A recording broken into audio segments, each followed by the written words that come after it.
প্রশ্নে বলা আছে একটি হিমাগারকে নবায়ন করার সময় এর দৈর্ঘ্য 30% ও প্রস্থ 50% বাড়ানো হলো এবং এর উচ্চতা 20% কমানো হলো।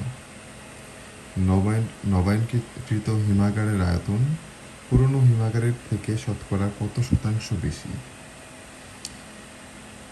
তো এখানে কিছু সংস্কার করা হয়েছে হিমাগারের। তো এখন বলেছে যে নবায়নকৃত মানে যে সংস্কার করা হলো, এটার আয়তন পুরাতন যে আয়তনটা ছিল ওটার থেকে শতকরা কত শতাংশ বেশি।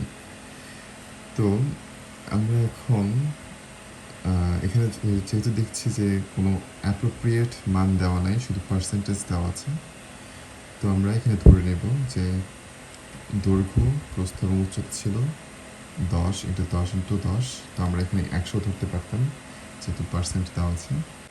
তো হিসাবের সুবিধার জন্য আমরা 10 করে ধরেছি, এতে আমাদের হিসাব করতে সহজ হবে অনেক। তো এখন কি বলেছে যে দৈর্ঘ্য 30% বাড়ানো হলো। 10-এর 30% কত হয়?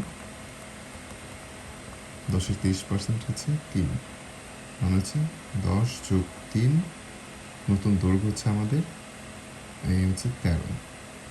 তো এখানে আমরা পেয়েছি 13। ঠিক সেমভাবে প্রস্থ আমাদের বাড়ানো হয়েছে 50%, মানে 10-এর 50% হলো 5। তো আগে ছিল 10, তো 50% বাড়ানো হলো, মানে 5 বাড়লো, 10-এর সাথে 5 যোগ, এই হচ্ছে 15। এবং উচ্চতা 20% কমানো হলো। তো এখানে উচ্চতা ছিল 10, তো 20% যদি আমরা লেস করি, 20% হবে হচ্ছে 2, মানে 2% লেস হবে 10 থেকে।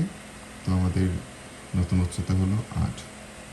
তো তার মানে হচ্ছে সংস্কার করার পরে এই অংশটুকু পেলাম আমরা, মানে এত কমেছে বা বেড়েছে। তো নতুন আয়তন করতে হবে আমাদের।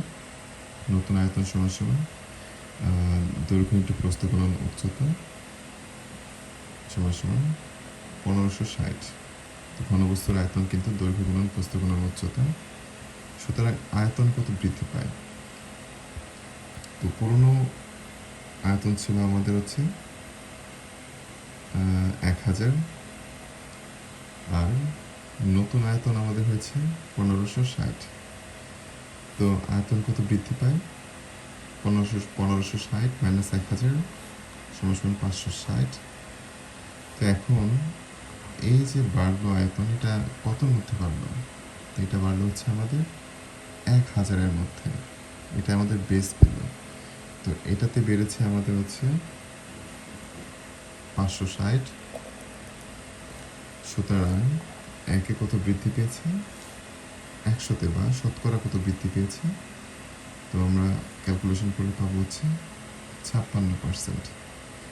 তো এই ম্যাথের কোশ্চেন দেখে মনে হয় ম্যাথটা অনেক কঠিন, কিন্তু ইন রিয়েলিটি এটা আসলে এতটা কঠিন না। ভেঙে ভেঙে করলে অনেক সহজ মনে হয়। তো এই ছিল ম্যাথ। ভালো থাকবেন সবাই। আসসালামু আলাইকুম।